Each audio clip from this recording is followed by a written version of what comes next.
Então, já vimos como utilizar o princípio fundamental da contagem para calcular número de arranjos com repetição, arranjos sem repetição e permutações. Então agora a gente vai ver um tipo especial de permutação, que a gente chama de permutação circular. Então considera esse seguinte problema: de quantos modos podemos dispor 5 pessoas em uma roda? Então a gente poderia adotar estratégia, como a gente sabe calcular a permutação, de partir simplesmente das permutações das 5 pessoas. Ou seja, imaginar que para cada permutação seria uma disposição possível em roda. Teríamos um total de 5 fatorial permutações. Só que a gente tem que tomar cuidado para ver se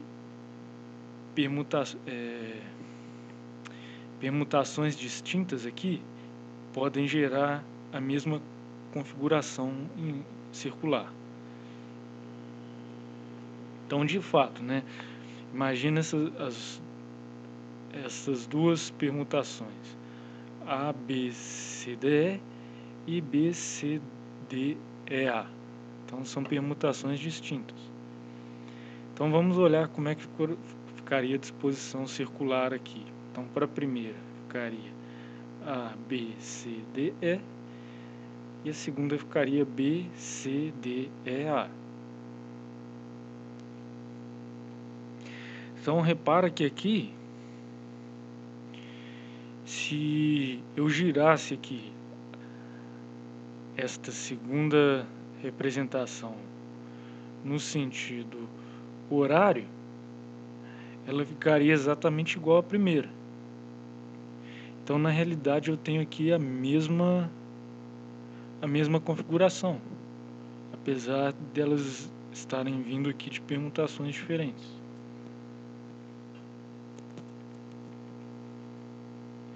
Então, uma vez que a gente fixa os elementos numa roda, então imagina que a gente vai partir aqui dessa configuração. Quantas rotações possíveis eu poderia ter?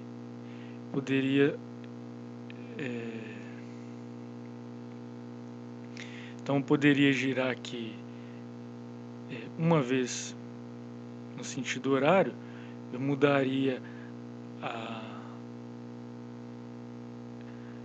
a permutação original para E, A, B, C, D. Se eu girasse duas vezes, eu estaria começando de D. Se eu girasse 3 vezes, estaria começando de C. Se eu girasse 4 vezes, estaria começando de B. E se eu girasse 5 vezes, eu retornaria para a mesma permutação original. Então, uma vez que fixado uma disposição, a gente pode obter 5 disposições diferentes através de sucessivas rotações. Então, isso significa que uma mesma configuração tem 5 permutações diferentes associadas a ela. Então, logo eu vou ter que dividir o número total de permutações que eu calculei por 5, que seria 5 fatorial sobre 5, que dá 24.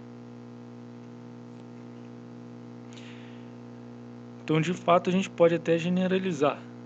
Se a gente tem uma configuração de N objetos e N lugares espaçadas em círculo, considerando equivalentes configurações que coincidem por rotação, então o número de permutações circulares, nesse caso, denotados aqui por PC subíndice N, é dado por N fatorial sobre N, que é igual a N menos 1 fatorial.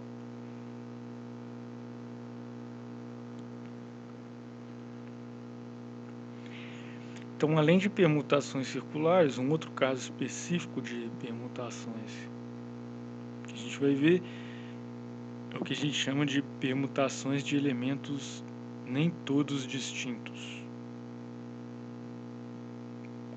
Então imagine um exemplo. Quantos anagramas possui a palavra tártara? Então, anagramas então seriam simplesmente permutações aqui das 1, 2, 3, 4, 5, 6, das 7 letras. Então a gente poderia pensar então que no total a gente vai ter 7 fatorial, permutação de 7 total anagramas. Só que nesse caso aqui tem um diferencial que a gente tem letras repetidas, né? Então,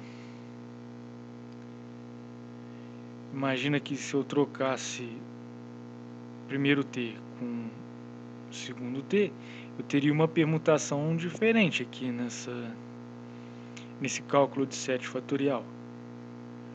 Mas seria a mesma palavra.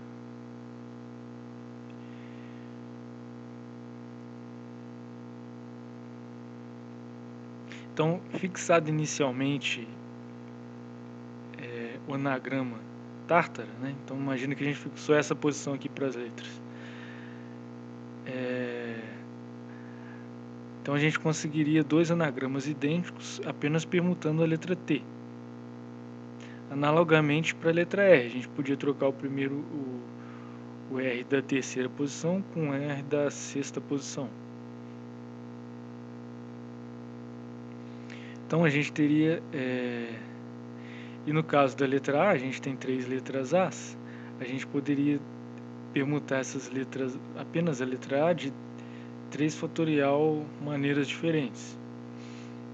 Então todas essas combinações estariam gerando a mesma palavra, mas seriam permutações diferentes aqui nesse cálculo de 7 fatorial.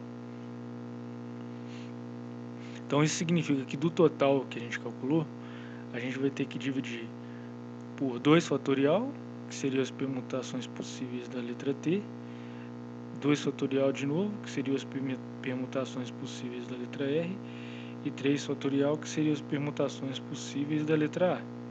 Então o número total de anagramas distintos seria 7 fatorial dividido por 3 fatorial, dividido por 2 fatorial, dividido por 2 fatorial.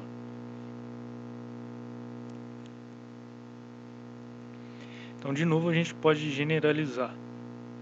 Então, o número de permutações de N objetos, dos quais alfa são iguais a A e beta são iguais a B, e assim por diante, até lambda são iguais a L, com A, B e L todos distintos, de maneira que o número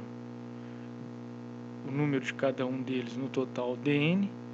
Então, o número de permutações de elementos nem todos distintos, com repetições aqui em alfa, beta e lambda, seria